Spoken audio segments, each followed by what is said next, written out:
di TikTok, di Facebook, di YouTube ya, itu banyak orang seolah itu kebanyakan itu kurang cinta dengan ilmu ya. Tetapi sebenarnya kalau kita lihat di kampus, lihat mungkin di pengajian, banyak kok dari mereka yang cinta juga dengan ilmu ya. Tetapi jawaban yang lebih tepat adalah kenapa masyarakat sekarang kurang ilmu, karena bisa jadi karena mereka belum paham tentang keutamaan dari ilmu ya. Nah makanya ilmunya ilmu yang mana nih? Berarti ilmu yang kaitannya dengan Islam tentu saja ya. Oke, terima kasih. Yang ini ada yang mau dikritik? Pemerintahan kenapa? Gak apa-apa, bebas, kita bebas, silakan. Ya, kenapa dengan pemerintahan? Kenapa coba?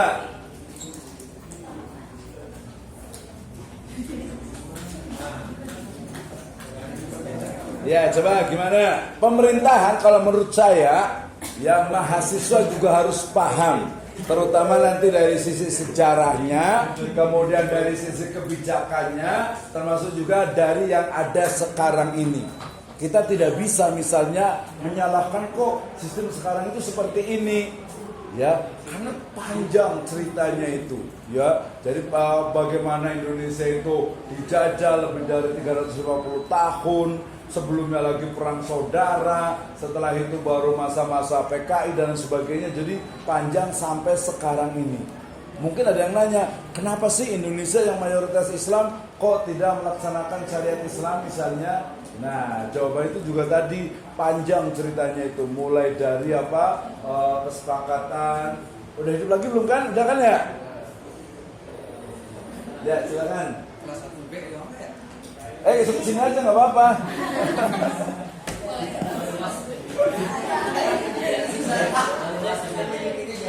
Oh iya, harusnya kita inian ya masuk baru berarti. Harusnya dikerjain berarti ini. Jahat banget ya.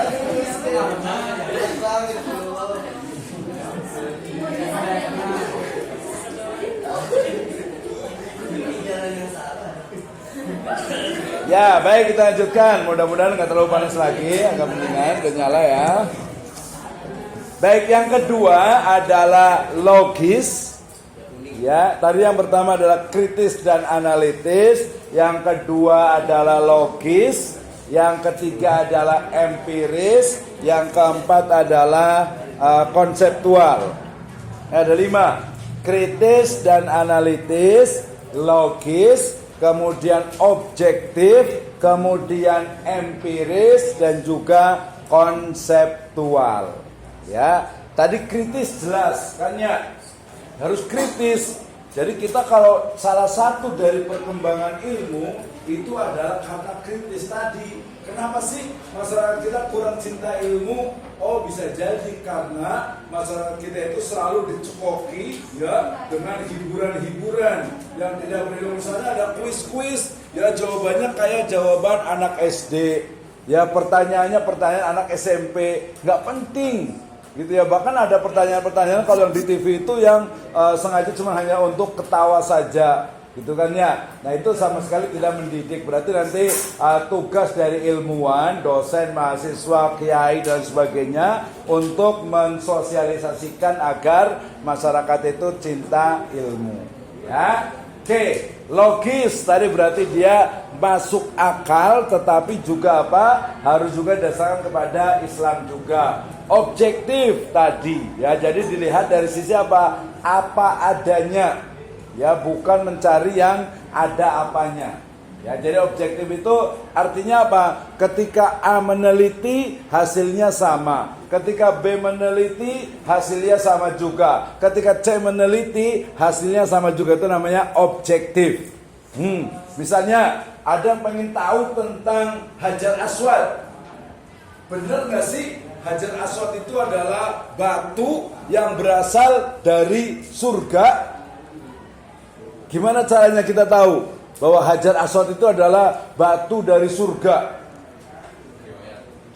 Ya, berarti kalau perspektifnya agama itu adalah yang tadi yang ilahiyah, itu adalah mencari ayat atau hadis yang menunjukkan bahwasanya batu Hajar Aswad, Hajar ya batu ya, batu Hajar Aswad itu adalah dari surga. Ada nggak? Itu yang pertama. Atau dengan pendekatan misalnya ilmu bebatuan, ilmu tentang batu, batu itu berarti diteliti. Ada nggak jenis batu yang memang ada yang sama dengan Hajar Aswad? Tapi itu mungkin agak lebih sulit karena dia perlu adanya penelitian. Yang membentuk, oh ini batu ini, kan orang bisa menilai, oh ini batu jenisnya batu ini, sampai kepada benar tidak Nabi Adam itu terbuat dari apa? Diciptakan dari apa? Dari tanah. Kira-kira tanah mana ya? Iya, ya misalnya mungkin kalau ada mahasiswa yang agak terlambat nih kayaknya nih. Ini terbuat dari tanah apa ya? Gurun pasir berarti ya. Nah, berarti kalau tak gurun bukan tanah kali, pasir itu. Ya kalau orangnya baik, sering senyum itu biasa dari tanah apa ya? Tanah wakaf berarti. Enggak lah. Tapi betul, diteliti dari sebenarnya manusia itu dari jenis tanah apa? Karena di Bogor, di kota Bogor itu depan kebun raya itu ada namanya Museum Tanah. Ya kan ya? Ada pernah masuk ke sana? Lewat doang ya? Bawa mangkok nggak? Atau bawa kecelengan? Ya nanti boleh masuk ke sana ya. Boleh masuk ke sana, cari tanah yang kira-kira yang menciptakan Nabi Adam atau manusia. Tanya coba ini aja tuh, ada nggak jenis tanah mana sih yang sama dengan struktur? Ini kalau pernah mungkin udah pulang dari kampus mungkin panas-panasan nih, panas-panas kemudian tangannya digosok gitu, kira-kira yang keluar apa? Bukan jin. Yang keluar itu daki. Daki itu kira-kira terbuat dari apa ya? Tanah atau apa ya? Oh debu yang menempel. Debu itu dari mana kira-kira? Dari tanah, berarti dari tanah. Dikira dari dosa-dosa, dosa debu gitu.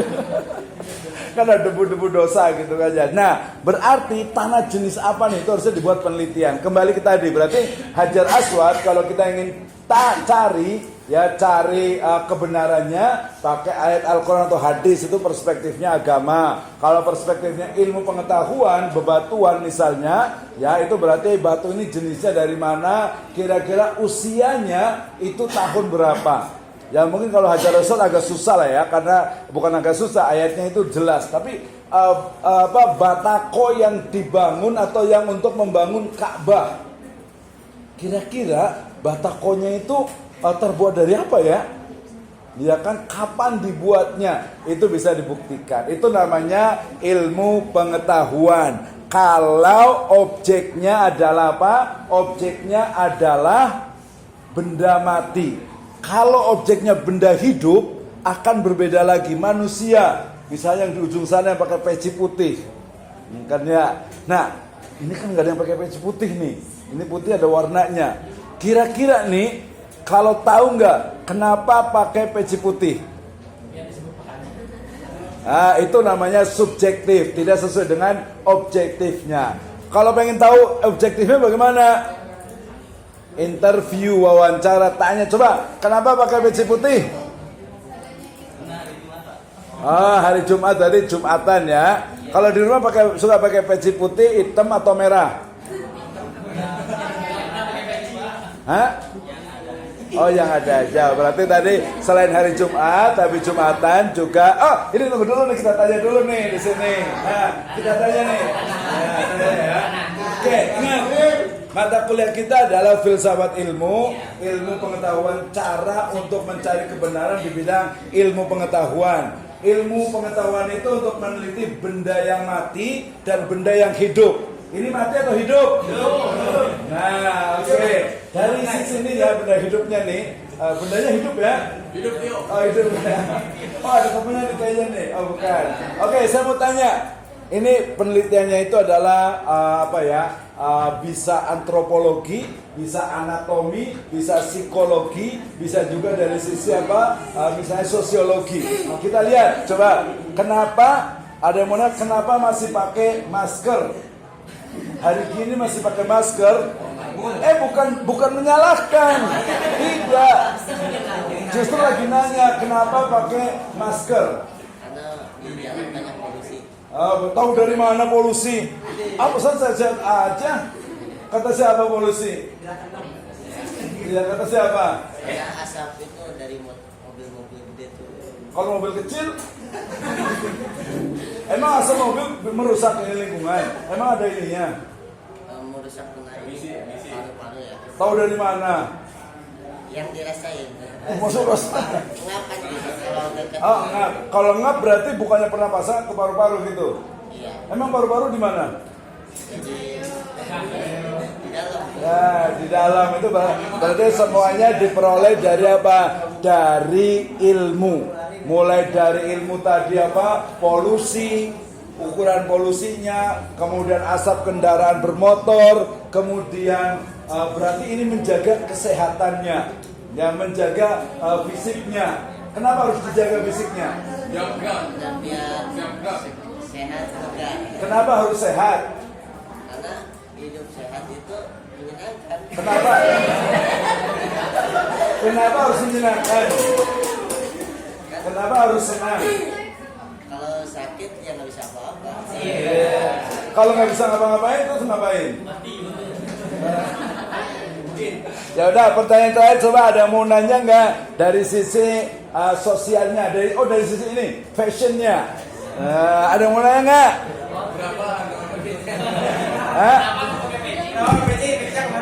Oh iya, mungkin kan hari-hari pakai. Kenapa hari ini nggak pakai peci? Belum dipakai. Tadi pakai di jalan, kenapa nggak pakai peci? Pakai helm. Berarti saya buat pertanyaan, kalau bisa jawab berarti boleh duduk, kalau nggak boleh di sini sampai tua berarti. Pertanyaannya, kenapa orang naik motor itu pakai helm? Untuk menjaga kepala. Ya mendingan kepalanya nggak apa-apa, copot lagi. Gimana? Menjaga apa ya? Menjaga hal-hal yang buruk gitu kan, misalkan. Misalnya apa? Misalnya kalau kita jatuh kan tidak buka kan. Kan jatuh nggak kepalanya dulu, bisa tangannya dulu. Kan bisa jadi kan. Berarti harus ada riset, berarti padahal ya kenapa pakai helm? Karena kalau pakai sorban jodohnya itu naik kuda. Gitu. Jadi kalau pakai kuda naik sorban, naik onta pakai sorban. Kalau pakai motor pakai helm. Gitu. Yaudah, terima kasih, silakan duduk. Ya, oke, lanjut dulu. Ya, ini adalah karakter dari. Jadi belajar filsafat, walaupun kemarin filsafat itu sebenarnya cara berpikir mendasar tentang sesuatu yang ada pada diri kita. Ya misalnya, ini agak-agak beda yang mana ya? Ini tidak mendiskriminasikan ya. Misalnya ini rambutnya agak-agak lurus. Ya, ini agak-agak bergelombang tsunami. Ya, ini agak-agak apa nih? Kok gaya rambutnya? Ini juga begini juga. Kenapa rambutnya model begini?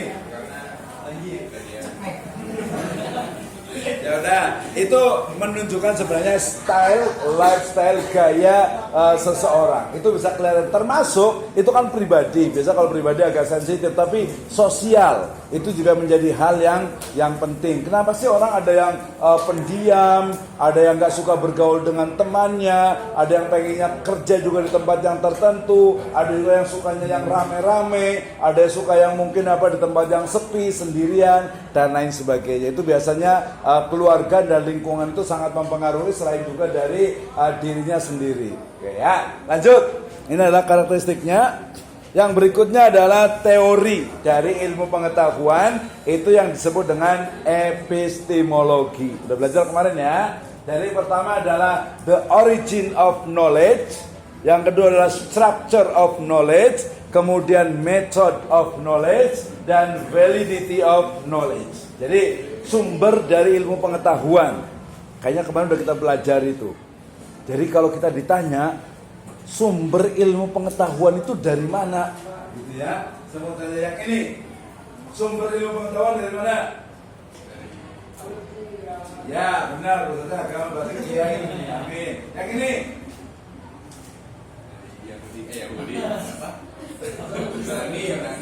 Dari mana? Ya, dari Al-Qur'an, dari Allah Subhanahu wa taala itu betul ya. Tetapi kalau secara lebih luas lagi, sebenarnya bukan hanya semuanya dari Allah Subhanahu wa taala, tapi ada yang dari alam, ada juga dari cara berpikir, cara istilahnya itu masyarakat itu membangun struktur sosialnya. Misalnya, ya tadi saya ulang lagi ya, seorang murid ke gurunya biasa itu cium tangan. Ya, itu kenapa? Ada yang tahu kenapa? Karena di Indonesia dengan budayanya yang memang seperti itu.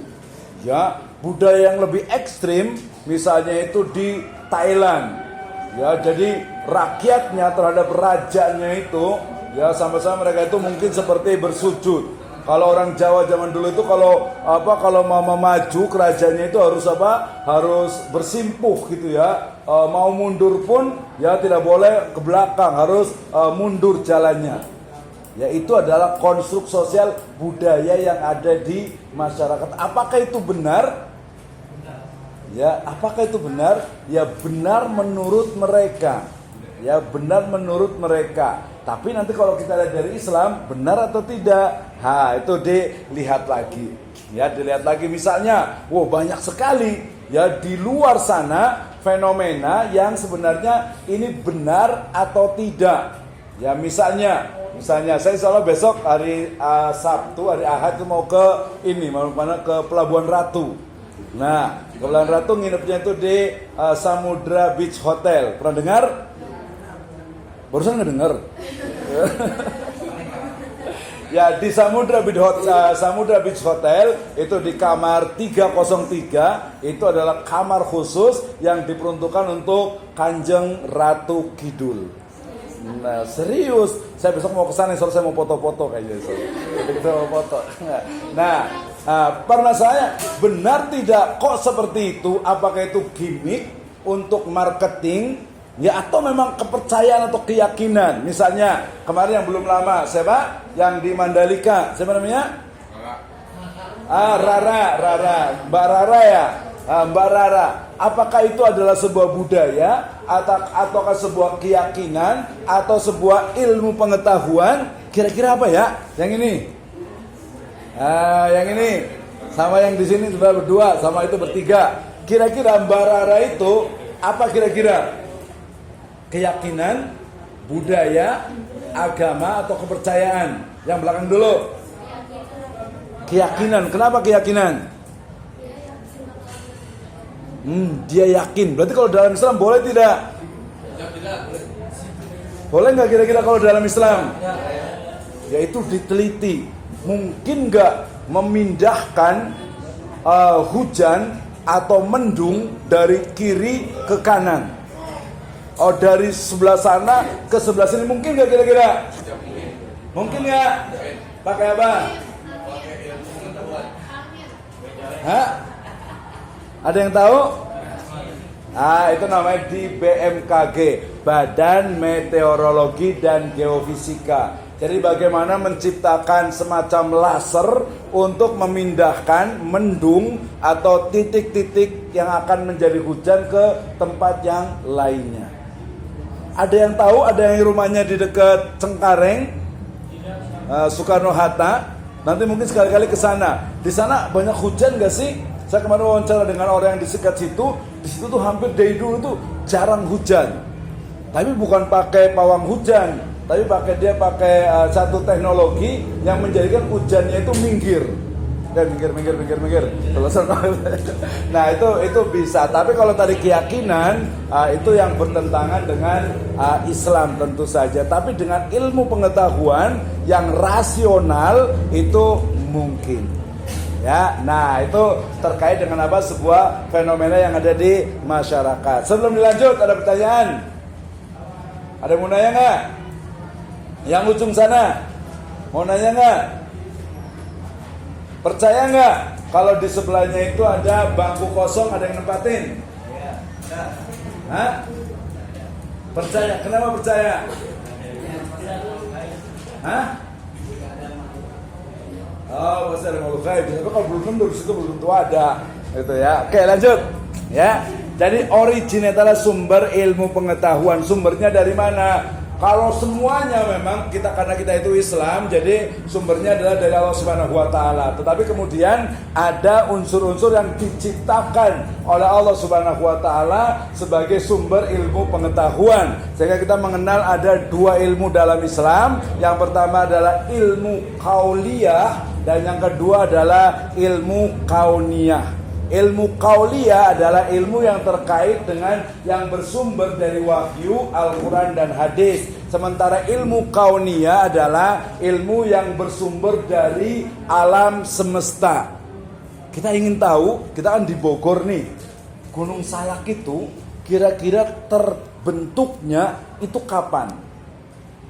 Oh, pernah meletus tahun berapa ya?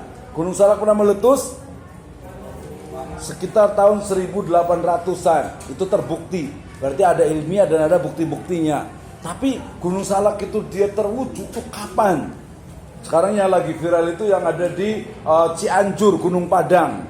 Gitu ya. Katanya itu sampai 10.000 tahun yang lalu. Dan handmade, dibuat oleh manusia. Berarti manusianya kemana? Ada yang pernah jalan-jalan ke Cipatat, kemudian ke Padalarang.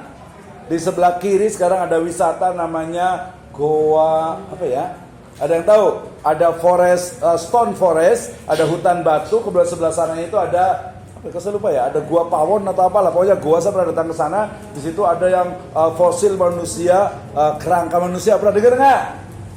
Udah susah juga sih ya. Taunya apa berarti? Taunya pesantren berarti kitab berarti ya. Ya udah nggak apa-apa itu. Oh ternyata memang ada nih ya manusia purba di wilayah ya kita sebut saja Jawa Barat. Nah yang di Gunung Padang itu belum digali. Ya ada yang pernah jalan-jalan ke Batu Tulis? Kira-kira kalau kita gali Batu Tulis dalamnya ada apanya ya? Hah? Hah? Ada apa? Hah? Ada pusaka bisa jadi. Tapi sebelum dapat pusaka udah ditangkap duluan biasanya. Karena itu ada cagar budaya. Ya, karena saya kebetulan juga suka budaya, suka sejarah, suka sesuatu yang fakta gitu. Kalau digali ya nggak tahu ada apa. Makanya kan dulu sempat Menteri Agama itu gali, cuman galinya itu salah. Galinya itu di sebelah sana tuh. Ya di dekat yang kayak kuburan panjang, padahal itu adalah kuburan kuda. Iya, di sebelah sananya itu. Kalau di sini sebelah batunya yang di cungkupnya itu yang di dalamnya. Harusnya sih mungkin digali kali ya, ada apanya di dalamnya gitu, dilihat harusnya itu. Ya, tapi ya karena cagar budaya ya harus ada izin dari presiden, nggak boleh sembarangan, gitu ya. Nah itu juga bagian dari sebuah kebenaran. Di sebelah kirinya ada makamnya siapa lagi tuh? Mati lampu lagi ya? Ya alhamdulillah berarti udah mau selesai berarti ya. Ya, oke tadi ada mulai dari sumber, kemudian